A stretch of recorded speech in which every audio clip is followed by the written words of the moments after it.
You have no idea the complexity of the corruption of your political system. I mean, you can take an example, say a lobby, a political lobby. The popular one, of course, is IPAC or AIPAC. They spend some 6 or 7 something million to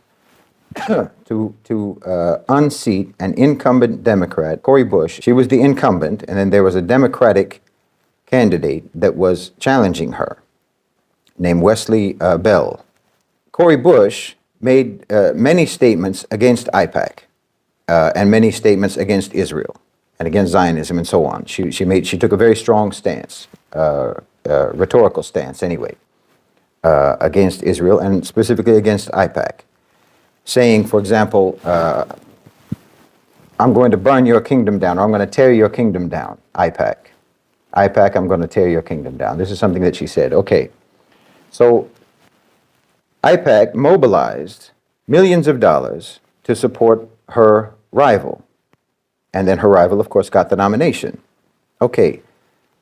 But think it through. There's a whole ecosystem here. This is what's actually happening. What you're actually looking at is an entire ecosystem of political funding that is just a source of revenue. It's the same way that the military-industrial complex, for example, the same way that the military-industrial complex takes taxpayer dollars and moves it into the private sector. Something like AIPAC or any other lobby. AIPAC is just an example because it's highly ideological.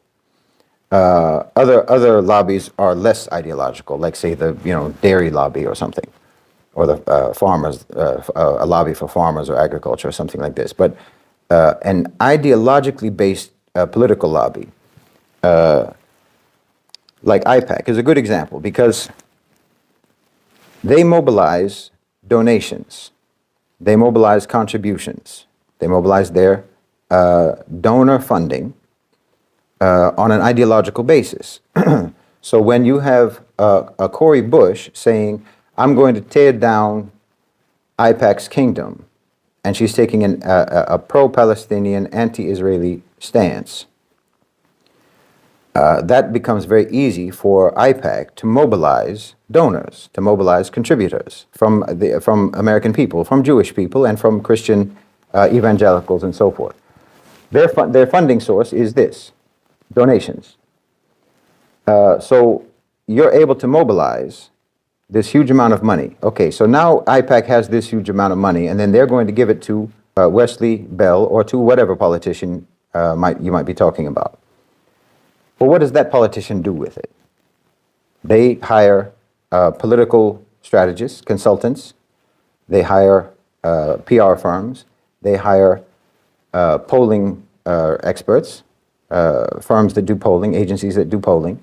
And of course, they hire media companies to produce advertisements. Okay, so this is funneling private citizens' money into those companies. That's all it is. This is those companies now basically being run. They're for-profit companies, but they're basically being funded through donations to AIPAC. And then there's connections between a firm like Berlin Rosen. There's a connection between them and the United Democracy Project, which is AIPAC affiliate. So AIPAC gives the money to UDP, and then UDP gives the money to the campaign. The campaign gives the money to, say, for example, Berlin Rosen, hire them to do political strategy.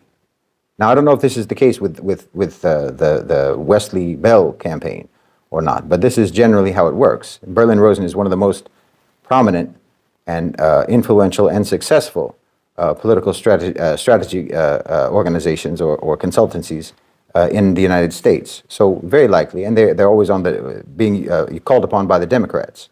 So very likely they were recruited to do this work. So now there's a connection between UDP and Berlin Rosen because the co-founder of Berlin Rosen is on the board of directors, I believe, of UDP. So that means there's a connection between AIPAC and Berlin Rosen, political strategists.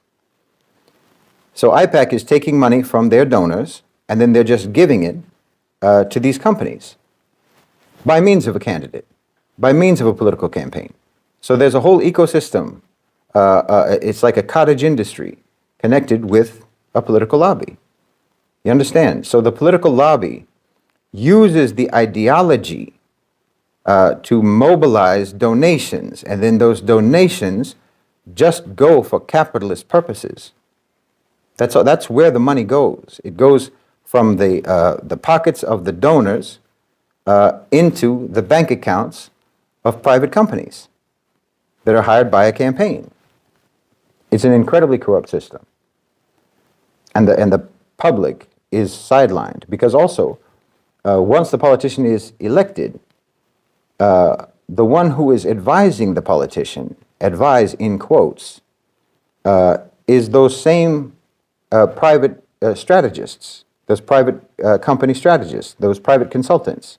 They're the advisors. Politicians have paid staff that's paid by the taxpayers. They have their own staff. They have their own administration. They have their own cabinet.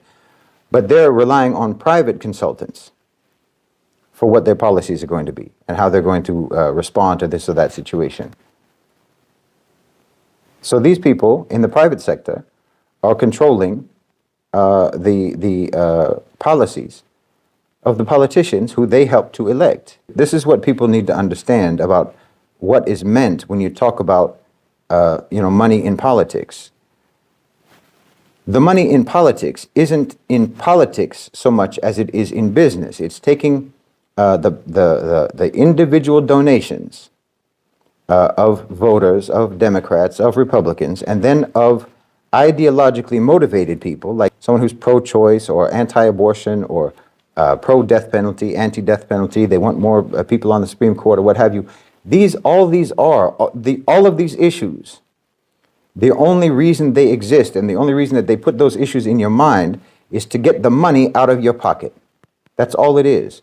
They try to find anything that will trigger you. They try to push your buttons, the things that you care about or that they think you care about, and whatever resonates the most, then they know that will motivate you to give political donations to this candidate or that candidate, and a political donation to this candidate or that candidate. All that is money that's going into this other ecosystem of the private sector, of these political consultants, media companies, polling companies, obviously lawyers, obviously advertising and PR agencies, and so forth. All you're doing is funding an ecosystem. And it's connected again with the other sections of the private sector because all of those companies also do work, and their clients include a variety of industries, a variety of corporations and companies. The one that I just mentioned that works with the Democrats, well, one of their clients is Google. They have major corporate clients. So these are all connected. All of these private entities, these private business entities are connected with each other. The advertising industry, the PR industry, the consultancies, all of them are connected, and they all work for the private sector, and then they incorporate into their work and how they serve their clients. One of the things that they incorporate into how they serve their clients is by electing this or that politician.